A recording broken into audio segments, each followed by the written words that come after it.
In this video I'm going to show you guys how I shape fingerstyle rock tones. Hey guys, I'm Tyler. Thank you for tuning into the channel once again. If you're new around here, don't forget to hit the like button and hit the subscribe button too to keep up to date with the latest of my videos, and hit that notification bell as well if you want to see when I go live and see these videos as they premiere. So in this video I'm going to show you how I shape fingerstyle rock bass tones. What I've done here is, well, originally what I wanted to do was to do a whole kind of remote session from start to finish, but the audio playback is not really happy with me screen recording and recording tracks into my DAW into Logic. So what I'm going to do is going to run you through the gear that I use to get this tone and for this recording, show you all the settings on that. I'm then going to show you a little clip of me recording it. Won't be with high quality audio, but will just be straight from the camera. And then we're going to dive in and look at some of the ways you can then treat the bass signal for your fingerstyle rock tone. This kind of is good. Well, it's all going to be done in software, so it's going to be done in my DAW in Logic, but it also applies in a live context.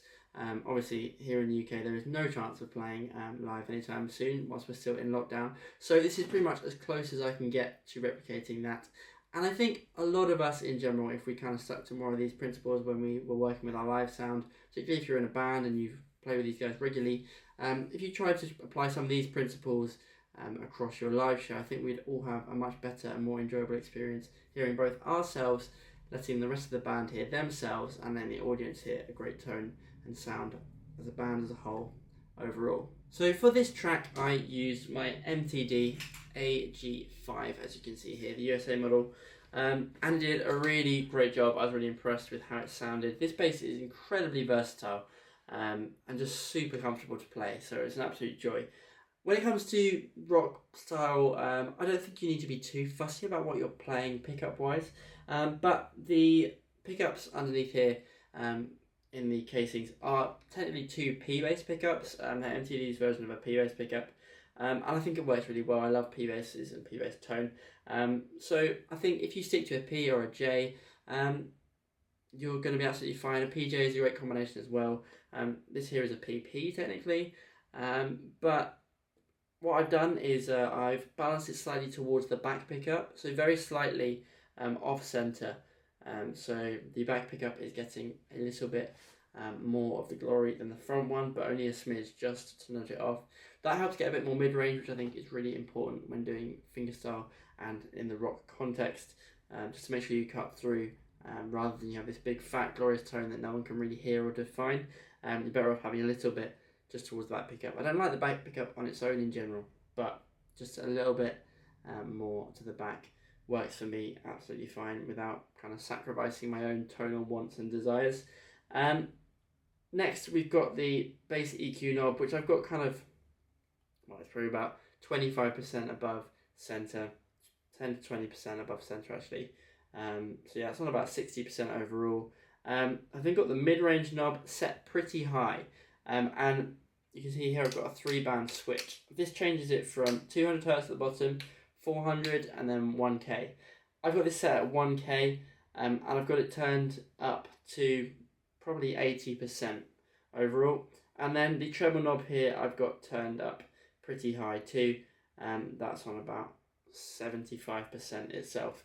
So decent amount of EQ going on the bass. I think most important thing from the bass is to get a usable tone that's got enough lows, plenty of mid-range, and enough top end to cut through and give a little bit of definition. When it comes to strings, I think brighter is probably better for rock stuff. I've still got the Tomastic strings on that bass, so they've been on there for a very long time, but they were very expensive strings, and they do a really good job in this recording, so it's not really a problem at all. But yeah, you want to go for a slightly brighter thing. If you're going super dead, you might struggle to cut through in a fingerstyle rock kind of context. So definitely round strings, probably nickel at the minimum, stainless steel if you want to really cut through, but that's going to cut through on the top end. The nickel's going to give you a bit more in the mid-range, so a bright set of nickel strings would probably be the ideal sound for fingerstyle rock tones. After the bass, we've got my Kali 76TX compressor. These are the settings that I'm using on that. The attack nice and slow to let the transient come through, release nice and lively so it doesn't hold down for too long. The maximum gain reduction was probably about 5 dB when I was playing. And I've also got the gain switch set to high on the transformer to give it a little bit more saturation. And then after that, let's give you guys that. After that, we've then got the Avalon U5 DI. So the signal goes from the compressor into the Avalon U5. And then it goes into my Warm Audio 12 WA12 Mark II mic preamp, which is pretty much an API mic preamp. I find that helps just give a little bit more mid-range push and definition, which API is known for being aggressive, and the Warm really kind of cops that vibe really well. I think that just gives a bit more nose to the DI signal.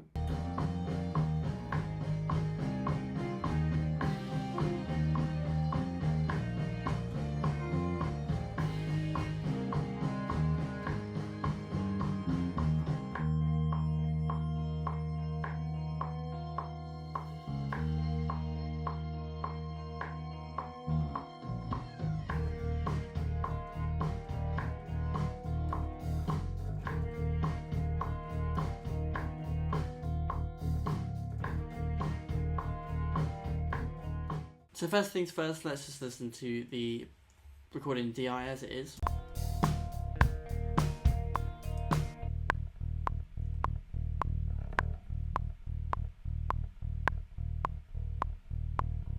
So nothing really special on its own, but when you listen to it in the context of everything, it just fills out that area that you just need filled underneath the guitars and above the drum kit.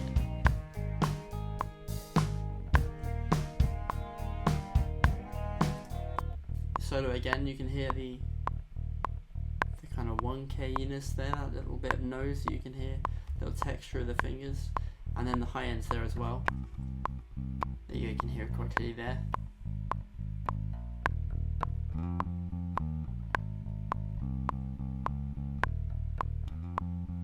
So it's not a massive fat tone, it's just enough definition, it's enough of the frequencies that we need to sit above the drums, sit above the kick drum, and just support everything and bolster out the bottom of those guitars. In this instance, I'd probably, typically when recording, I'd have a clean DI signal and then a second channel with an amp on it. But for this, and for this example, I'm going to do it so that it would apply to live as well as recording. And of course you can just run an amp, no DI signal when recording. That's always an option. So I'm going to do that now and apply the amp onto that clean DI signal. So I'm going to go with the Ampeg SVT VR Classic plugin. I got this for free from Plugin Alliance. It's the Brainworks plugin, which you can find on UAD gear. It comes for free on the UAD stuff, and I managed to get this free with a little voucher code on a 24-hour deal.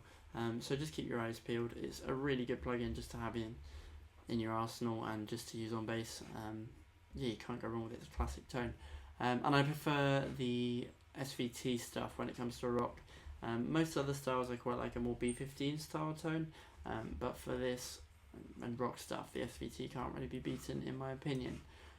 So this is modelling the SVT VR itself as well as the 8x10 cabinet, but of course you could do this with a Helix, you could do this with an SVT DI plugin, sorry not plugin, pedal, and you could do it with a VT bass, Sans amp, you know, any of those things. So many different pedals in the bass world are just emulating that Ampeg thing.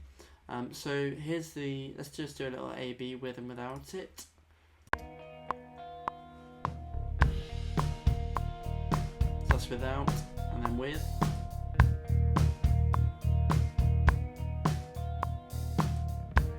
You just hear when it comes on, it really adds a solidity and punch in the low mid-range, and just kind of puts the bass into that realm that we're used to hearing it in that rock context. It's also, because the tube's giving it a bit of saturation, so that just makes it more generally audible to us. We have the option of the bright channel, but I think that might suck a bit too much out of the bottom, so keeping it on the normal. Volume up if you want a bit more saturation, a bit more drive, a bit more gain, but then obviously that needs to come down in volume. But you can get away with a lot of distortion and grit and stuff when you're doing a more rocky thing, because it's not going to come through to the audience. It's going to blend with everything. I'd maybe say kind of around here is pretty good to me.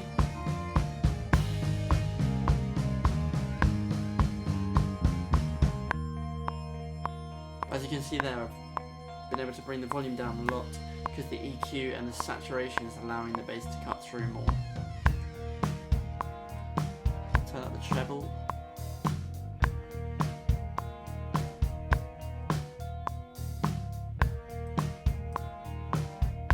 Very, very, very slight difference. I think it's a little bit more audible with the treble up. I think again kind of 3 quarters would do. And then bass, do we need, how much do we need? Definitely need more than that.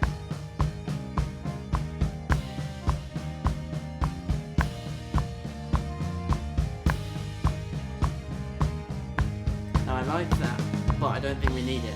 I don't think it's benefiting overall. I think it's making it overly warm.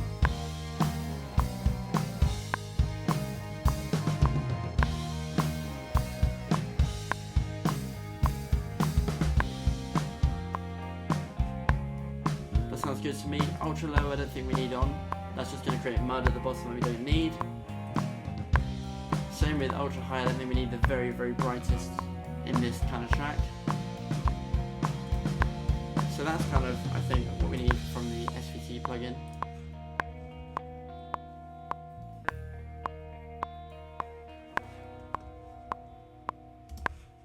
So that's that plugin, that's our amp sim. Typically I would want to put a compressor beforehand. Whether we really need one, I'm not really sure, because as you can see the signal is really consistent there. But I might just pop another 1176. I think the thing with recording is it's great to have multiple levels of compression, just each doing a little bit, and that's where we really benefit. So here we go, we've got the Blackie CLA 76. I'm going to set the attack and release slightly differently this time, so that we've got each compressor doing something a little bit different to the sound. And with this one I'm going to have the attack set a little bit earlier and the release set a little bit slower as well.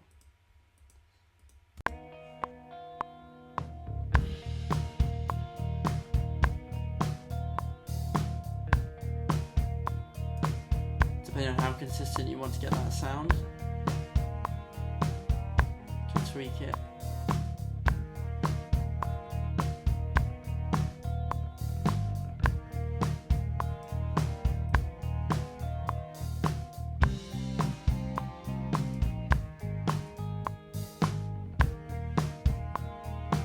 I think the attack needs to just come back a little bit.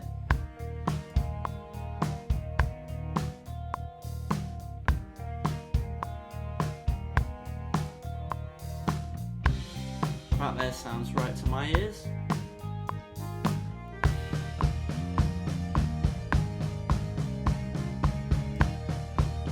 Very, very consistent now. As you can see, not doing too much on the gain reduction meter at all. It's all under 3 dB, but it adds just that level of consistency throughout the sound. Other alternative is to switch to 8:1, which a lot of people like on bass.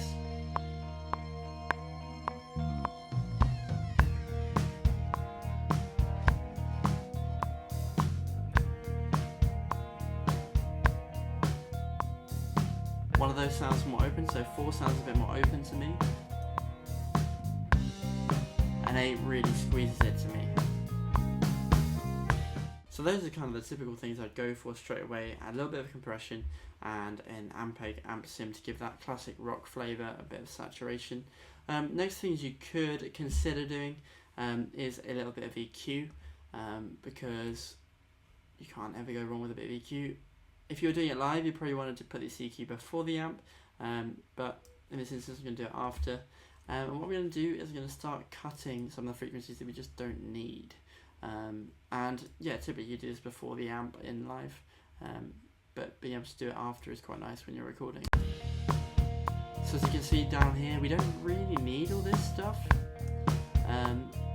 So I'm going to high pass filter that to 80, which on its own does take away a bit, but I think the kick drum stands out a little bit more now. So if I turn it off again,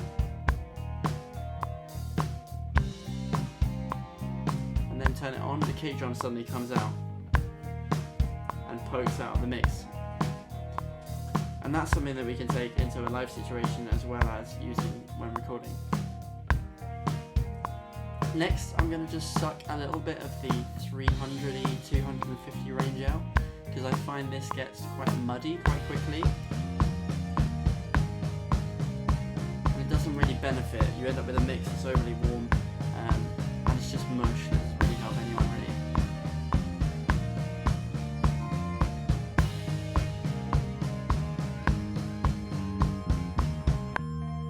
So that's that. Next, I'm going to add a little bit of 2K. We've already added 1K, so we've done a boost kind of like this already. When you're boosting, you want it to be kind of nice and wide, and really cutting, keep it fairly thin. So this 1K boost, you can pretty much get away with as much 1K as you like. It doesn't really get in the way of much, which is one of the great things about a 1K boost. It adds definition and cut, adds mid-range that you can hear. It doesn't really get in the way of anything else.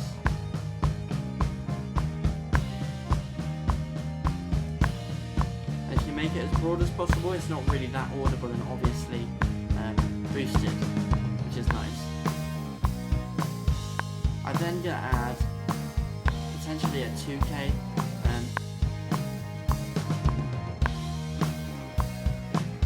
Just give a bit more finger.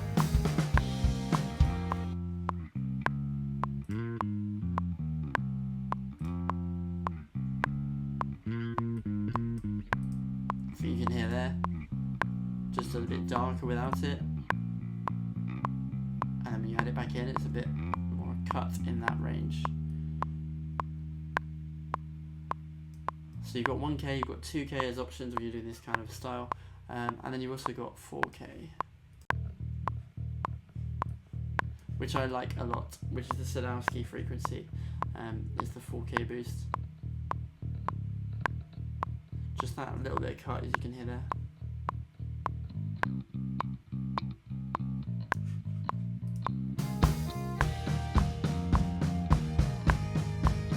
That's obviously way too much. I've never boosted by 22 dB, but you can hear the example.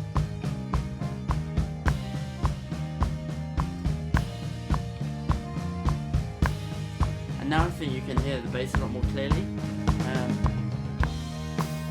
And then that again gives us the option to start turning it down.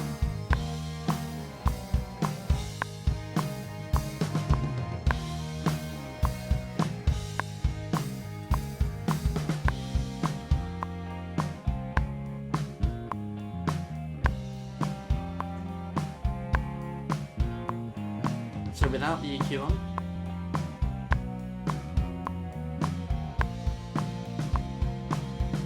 it's bigger and it kind of overtakes everything. With that EQ, it sits within everything, it's supporting everything, but it's not getting in the way. One last frequency I do like to boost is also 100 Hz. So that just gives us that warmth at the bottom that we still want.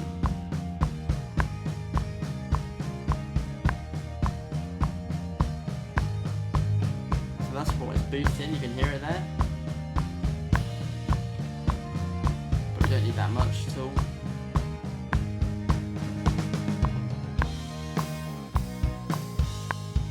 As you can see there, what we've got going on is that it's boosting where we're cutting away all the super low end, and that makes that low boost stand out a little bit more, and kind of gives us an end point for the bass, and that's where the fundamental of the bass is going to be in the mix overall. Yeah, 2 dB about on that one, pretty much. So none of this is crazy sculpting, but it's stuff that just helps warm up, help it sit in the mix really nicely. And we can do this both live and for this instance.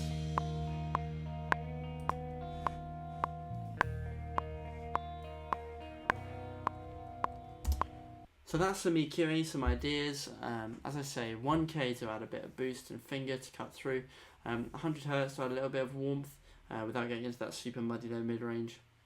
A little bit of a cut around 250, between 200 and 300, just to get rid of the over warm sounds that we get, which takes up a lot of headroom and takes up a lot of stage sound that starts to get into the range of the bottom end of the guitars and stuff like that.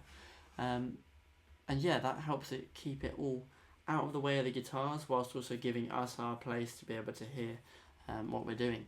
In terms of it soloed, it probably doesn't sound that great, but the most important thing is making us sound great with a band. So solo, it sounds like this.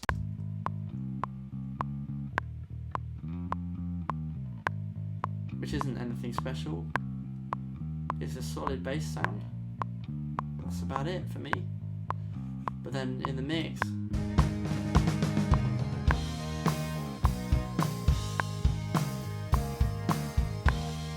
got plenty of room for the kick drum there. The bass is definitely in its own place, and you can definitely hear it. It kind of sits in the middle. You can hear it in the middle of the mix, but it's not in the way of anything else. This is the guitars and the bass. By cutting the 400, we've kind of kept out of the way at the bottom end of those guitars.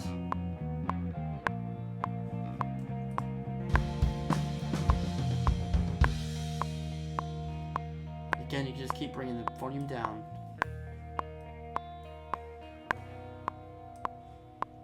And that's the most important thing. Overall, we're giving headroom. If you're running that into a PA, you're giving headroom back to everybody else in the band, because bass takes up a lot of headroom. It hits compressors, it hits limiters harder than anything else in the band. You're giving space to the very low kick drum, so that's going to come through the subs without you getting in the way of it, but you're getting to take up all that low mid-range space and also the mid-range and pop through without getting in the way. That's kind of all I would really do for a fingerstyle rock tone. Nothing much to it, it's pretty simple. Other alternatives might be to add some effects, so something like a chorus pedal. You might want to add more distortion. When it comes to a mix like this and talking about recording, one thing I love to do is just to add a saturation plugin. The saturation knob does a really good job of this. And saturation, it brings up the other harmonics of the sound, so we're not just boosting the fundamental like you would with an EQ. What we're doing here is saturating other harmonics of that note. So if the fundamental is at if the fundamental is at 40 Hertz, the second harmonic is at 80, the third is at 160, 320, and so on. And so what the saturation plugin does is boost all those other harmonics, which makes it sound like there's more low end. So saturation in itself is just really a form of overdrive. So you could use this as a pedal format before the amp, or if you're recording and in this kind of situation, you can add it afterwards. But it's just really mild saturation, mild drive to the sound. So here it is, just give an example of this saturation plugin. And start to boost it, and you'll hear just the bass gets louder.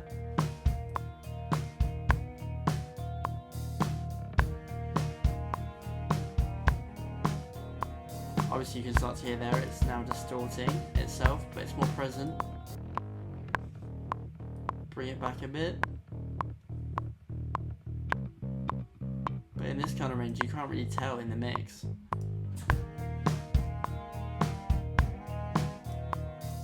You know, then it gets quieter and it doesn't seem like there's as much low end.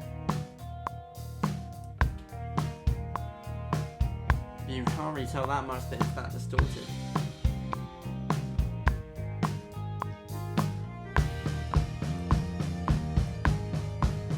Then obviously we've got the high option. Then you can hear more of the distortion. Or keep it low and you can hear less of that distortion, but it's still there in fat.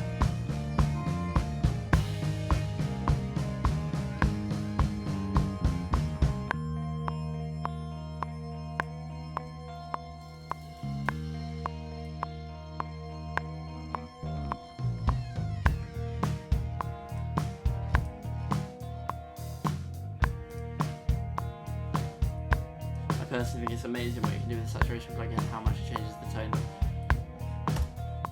So there we go, that's 4 different plugins, 4 different pieces of gear that I've used in order to craft this tone. We had the bass itself, obviously. We've then used 1176 style compression, so where we can control the attack and the release, and that's just, 1176 is going to allow you to have a little bit more snap, a little bit more aggression. It's just that type of compressor, it sounds more aggressive than something that's optical, something like an LA2 type compressor. We've then got the EQ that I've put in, a little bit of a boost around 100, a bit of cut around 250, Again, another boost around 1K. You can go as much as you like on that. You can really boost 1K without getting in the way of anything else. And then a bit of 4K as well, just to give it the top definition at the very top of the sound. You then can, if you want, just cut everything above that. You don't really need it. So if you've got a pedal with a low pass filter, I'd say cut it down to maybe 8K. But yeah, you can cut frequencies right at the top, because they're just going to be noisy and messy. Don't need those. And then I've added saturation as well, so just a form of overdrive to bring up all of the harmonic content of the notes in our bass sound. And that just gives us a little bit more definition, gives us more low end without actually adding and boosting the low end on the amp. And in the context of a band, you can't tell the difference in tone. And that's something that we need to remember in general, is that overall we've got to make our bass sound good for a band and in the context in which we're playing, not just the bass sound good on its own. When the bass sounds good on its own, quite often it doesn't sound great in a band mix. And that's just something that we need to remain aware of, and really just tailor our tones to the situation we're in. So what we're going to do now is just play the bass tone without anything on it, and then play it with the addition of the plugins.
So there we go, that's it. By adding all those plugins, by tweaking the EQ, by adding a little bit more compression, we've managed to make that bass tone really consistent. We've allowed it to be heard, we've allowed to cut through the E frequency points that we can hear in the mix, whilst getting rid of all the stuff that's going to take up headroom, that's going to take up your amp headroom, and it's just going to get lost in the context of a live show or in a recording. So hopefully that's given you some ideas as to how you can craft some fingerstyle rock tones. Let me know in the comments if this video was helpful to you. Let me know what kind of piece of gear you would use to do that. I think anything that's kind of got a nice broadband boost when you're boosting, and something that's a little bit more surgical when you're cutting is really good. But let me know what your default choices are for fingerstyle rock. And let me know what other styles and genres you want me to cover in this kind of series of how to shape different tones. Thank you so much for watching. My Instagram will be linked below, and don't forget to hit that subscribe button and the like button if you enjoyed this video, and hit that notification bell if you want to stay up to date with the latest of my videos and when I go live. So thank you, and I will see you in the next video.